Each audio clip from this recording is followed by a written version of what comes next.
మత్తయి సువార్త 7వ అధ్యాయం. మీరు తీర్పు తీర్చకుడి, అప్పుడు మిమ్మును గూర్చి తీర్పు తీర్చబడదు. మీరు తీర్చు తీర్పు చొప్పుననే మిమ్మును గూర్చి తీర్పు తీర్చబడును. మీరు కొలుచు కొలతో చొప్పుననే మీకును కొలవబడును. నీ కంటిలోనున్న దూలము నెంచక నీ సహోదరుని కంటిలోనున్న నలుసును చూచుట ఎలా?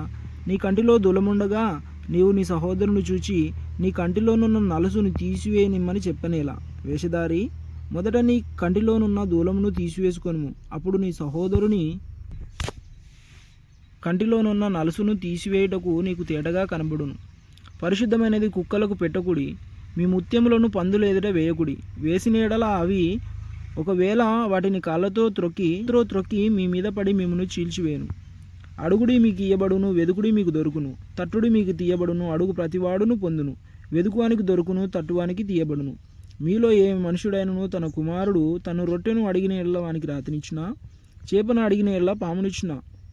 మీరు చెడ్డవారై ఉండియు మీ పిల్లలకు మంచి ఈవులను ఎరిగి ఉండగా పరలోకమందున్న మీ తండ్రి తన అడుగువారికి అంతకంటే ఎంతో నిశ్చయంగా మంచి ఈవులను ఇచ్చును. కావున మనుషులు మీకు ఏమి చేయవలడని మీరు కోరుదురో అలాగుననే మీరును వారికి చేయుడి. ఇది ధర్మశాస్త్రమును ప్రవక్తల ఉపదేశమునై ఉన్నది. ఇరుకు ద్వారమున ప్రవేశించుడి, నాశనమున పోవు ద్వారము వెడల్పును, ఆ దారి విశాలమై ఉన్నది, దాని ద్వారా ప్రవేశించేవారు అనేకులు. జీవమునకు పోవు ద్వారము ఇరుకును, ఆ దారి సంకుచితమునై ఉన్నది, దాన్ని కనుగొని వారు కొందరే.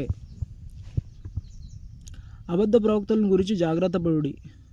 వారు గొర్రెల చర్మములు వేసుకొని మీ వద్దకు వత్తురు గాని లోపల వారు క్రూరమైన తోడేళ్ళు. వారి ఫలముల వలన మీరు వారిని తెలుసుకొందురు. ముళ్ళ పొదలలో ద్రాక్ష పండ్లైనను పల్లేరు చెట్టును అంజురపు పండ్లైనను కోయుదురా? అలాగునే ప్రతి మంచి చెట్టు మంచి ఫలములు ఫలించును, పనికిమాలిన చెట్టు కాని ఫలములు ఫలించును. మంచి చెట్టు కాలి ఫలములు ఫలింపనేరదు, పనికిమాలిన చెట్టు మంచి ఫలములు ఫలింపనేరదు. మంచి ఫలములు ఫలింపని ప్రతి చెట్టు నరకబడి అగ్నిలో వేయబడును. కాబట్టి మీరు వారి ఫలముల వలన వారిని తెలుసుకొందురు. ప్రభువా ప్రభువా అని నన్ను పిలిచి ప్రతివాడును పరలోక రాజ్యంలో ప్రవేశింపడు గాని పరలోకమందున్న నా తండ్రి చిత్త ప్రకారం చేయువాడే ప్రవేశించును.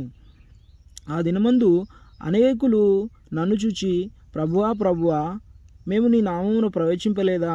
నీ నామమున దయ్యములను వెలగొట్టలేదా? నీ నామమున అనేకమైన అద్భుతములు చేయలేదా అని చెప్పుదురు. అప్పుడు నేను మిమ్మును ఎన్నడూను ఎరుగను, అక్రమము చేయువారలారా నా యొద్ద నుండి పొండని వారితో చెప్పుదును. కాబట్టి నా మాటలు విని వాటి చొప్పున చేయి ప్రతివాడును బండ మీద తన ఇల్లు కట్టుకొనిన బుద్ధిమంతుణ్ణి పోలియుండును. వాన కురిసెను, వరదలు వచ్చెను, గాలి విసిరి ఆ ఇంటి మీద కొట్టెను గాని దాని పునాది బండ మీద వేయబడెను గనుక అది పడలేదు.